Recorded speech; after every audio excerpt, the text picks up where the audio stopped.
Bismillahirrahmanirrahim. Assalamualaikum warahmatullahi wabarakatuh. Perkenalkan, nama saya Rizky Afrizal, NIM saya 2004106. Di sini saya akan menjawab soal-soal UTS.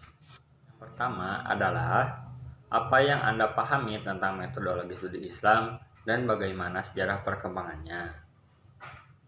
Menurut saya, metodologi studi Islam itu terdiri dari dua kata, yaitu metodologi dan studi Islam. Dalam bahasa Arab, metodologi studi Islam dipahami sebagai dirosah Islamiyah.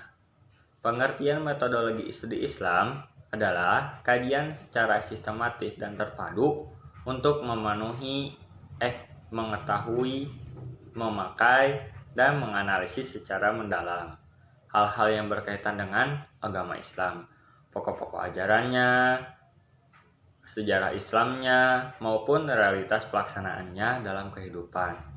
Studi Islam mulai muncul pada abad ke-9 di Irak, ketika ilmu-ilmu agama Islam mulai memperoleh bentuknya dan perkembangan di dalam sekolah-sekolah, hingga terbentuknya tradisi literasi di kawasan Arab pada masa pertengahan.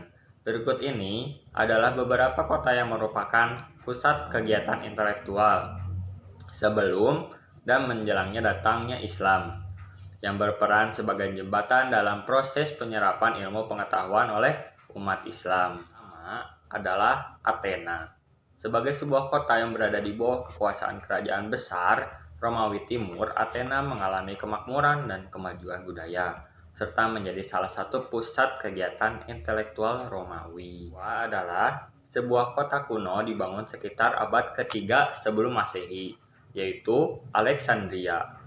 Alexandria telah menjadi pusat berkembangnya filsafat dan ilmu pengetahuan Yunani, bersama dengan pengetahuan yang berasal dari India dan Cina maupun Mesir kuno sendiri.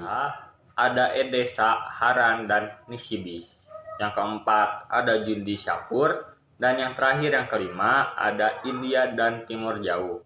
India dan Timur Jauh mempunyai pengaruh yang lebih sedikit dan tidak langsung pada perkembangan ilmu pengetahuan dalam Islam, sebab letak geografisnya yang relatif jauh dari Arab. Beberapa kota yang menjadi pusat kajian Islam di zamannya, yakni Nishapur, Baghdad, Kairo, Damaskus, dan Yerusalem. Ada 4 perguruan tinggi tertua di dunia Muslim, yaitu Nizamiyah di Baghdad, Al-Azhar di Kairo, Mesir, Cordova, dan Kairouan Amir Nizam Al-Muluk di Maroko. Perkembangan studi Islam cukup pesat dan sudah sampai ke negara berbagian barat, bahkan sampai negara kita sendiri, yaitu Indonesia, hingga menciptakan sistem-sistem pembelajaran berikut seperti yang pertama, sistem surau atau langgar, sistem pesantren, sistem kerajaan Islam, sistem klasikal barat atau madrasah dan perguruan tinggi. Soal nomor 2 adalah bagaimana ruang lingkup studi Islam dan berikan masing-masing satu contoh. Islam sebagai doktrin, gejala budaya, interaksi sosial, dan dimensi keilmuan dan keagamaan. Jawabannya adalah ruang lingkup studi Islam ada 4 aspek, yaitu Islam sebagai doktrin, Tuhan yang kebenarannya diakui para mualaf adalah final, dalam arti absolut dan diterima apa adanya. Yang kedua adalah sebagai gejala budaya, yang berarti segala sesuatu yang merupakan ciptaan manusia dalam kaitannya dengan agama, termasuk pemahaman masyarakat tentang doktrin agama mereka. Yang ketiga, karena interaksi sosial adalah realitas umat Islam. Dan yang terakhir, yang keempat, adalah dimensi keilmuan dan keagamaan. Contohnya adalah yang pertama, Islam sebagai doktrin dari Tuhan dapat dilihat dari Al-Quran. Al-Quran adalah kitab suci umat Islam. Kebenarannya bagi pemeluknya sudah final atau absolut. Kebenarannya telah diterima secara apa adanya. Doktrin dalam Islam yakni Allah, wahyu, Rasul, manusia. Selain itu ada juga alam semesta. Yang kedua, Islam sebagai gejala kebudayaan di dalam peradaban masyarakat sangat banyak, karena Islam mengajarkan nilai-nilai Islam yang pokok saja. Sudah banyak sebagai contoh mengajarkan sholat, zakat, puasa, dan lain-lain. Dilihat dari ajaran-ajaran tersebut, muncul berbagai kebudayaan yang masyarakat pakai. Di antaranya yang pertama adalah cara berpakaian. Misalkan cara berpakaian adat kita tuh jadi ada sarung, peci, baju koko, dan lain-lain. Yang kedua adalah kebudayaan saat berjumpa sesama muslim, yaitu contohnya adalah mengucapkan salam. Assalamualaikum dijawab dengan waalaikumsalam. Yang ketiga adalah ajaran yang sudah menjadi pokok dalam Islam, yaitu sholat. Yang keempat, budaya senantiasa menjaga kebersihan. Yang kelima, menghormati orang tua atau birrul walidain. Yang kelima, bersedekah atau budaya membantu sesama umat yang membutuhkan. Yang ketiga, seperti misalnya dalam agama Islam, interaksi sosial sangat dianjurkan seperti saling sapa dan mengucapkan salam, berjabat tangan, silaturahmi, saling berbagi, dan lain-lain. Interaksi sosial dalam Islam yang paling populer adalah silaturahmi atau hubungan kasih sayang antar sesama manusia.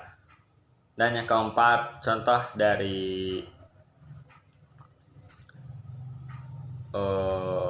contohnya adalah seperti madrasah, pesantren, perguruan tinggi, dan lain-lain. Adalah apa yang Anda ketahui tentang orientalisme dan oksidentalisme, dan kira-kira apa yang melatar belakangi munculnya mereka? Jawaban saya pertama, yaitu pengertian dari orientalisme dulu. Orientalisme adalah sarjana barat yang mengkaji kajian timur, sedangkan oksidentalisme adalah sarjana timur yang mengkaji kajian barat. Dan tujuan mereka adalah, yang pertama, tujuan orientalisme adalah merusak Islam dengan argumen-argumen yang melemahkan kekuatan Islam. Sedangkan tujuan oksidentalisme adalah mengembalikan ego Islam itu sendiri dari peradaban barat. Dan latar belakang munculnya orientalisme dan oksidentalisme yaitu yang pertama, kemunculan orientalisme ketika di barat terjadi renaissance. Timur mengalami kemerosotan karena pemimpinnya yang lemah dan mengalami kemerosotan moral. Kemudian, pasukan Tartar menyerang timur sehingga semua peradabannya dihancurkan. Akhirnya, barat mengalami kemajuan dan melakukan gerakan orientalisme dengan maksud mengkaji keilmuan timur. Selain itu, barat mengadakan misi untuk menjelajah timur dan dari segala aspek khususnya dalam pemikiran. Dan kemunculan oksidentalisme tidak lain adalah ketika peradaban muslim mengalami kemajuan dari segi ekonomi, ilmu pengetahuan, politik, dan pemerintahan, sedangkan barat mengalami the dark age, sehingga orang-orang barat ingin mempelajari keilmuan timur. Nomor 4 adalah beberapa orang ahli menyebutkan metode dalam beragama itu ada yang tradisional, formal, rasional, dan pendahulu. Dan terangkan perbedaan keempat metode tersebut. Jawaban saya, yang pertama, arti dari tradisional. Tradisional artinya seseorang akan beragama berdasarkan suatu tradisi dari nenek moyang ataupun leluhurnya. Arti dari formal artinya seseorang beragama dengan dasar formalitas yang berlaku dalam lingkungannya. Selanjutnya, pengertian dari rasional. Rasional artinya seseorang akan beragama dengan akal dan rasio yang dipunyainya. Maka dari itu, mereka akan selalu berusaha untuk menghayati dan memahami ajaran dalam agamanya berdasarkan ilmu pengetahuan dan pengalamannya. Selanjutnya yaitu metode pendahulu. Metode pendahulu artinya seseorang akan beragama dengan berdasarkan cara menggunakan akal dan perasaan yang berada dikendalikan wahyu. 5. Yaitu apa perbedaan studi Islam melalui pendekatan akli, dan kasifi. Lalu berikan contohnya. Jawaban saya, pendekatan nakli. Yang pertama, pendekatan nakli memiliki artinya memiliki karakteristik lebih mengedepankan teks atau normatif yang termaktum dalam Al-Quran atau Al-Hadis daripada akal. Yang selanjutnya pendekatan akli.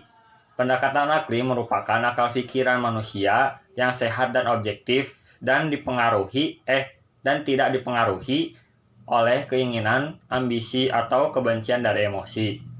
Yang selanjutnya adalah pendekatan kasifi.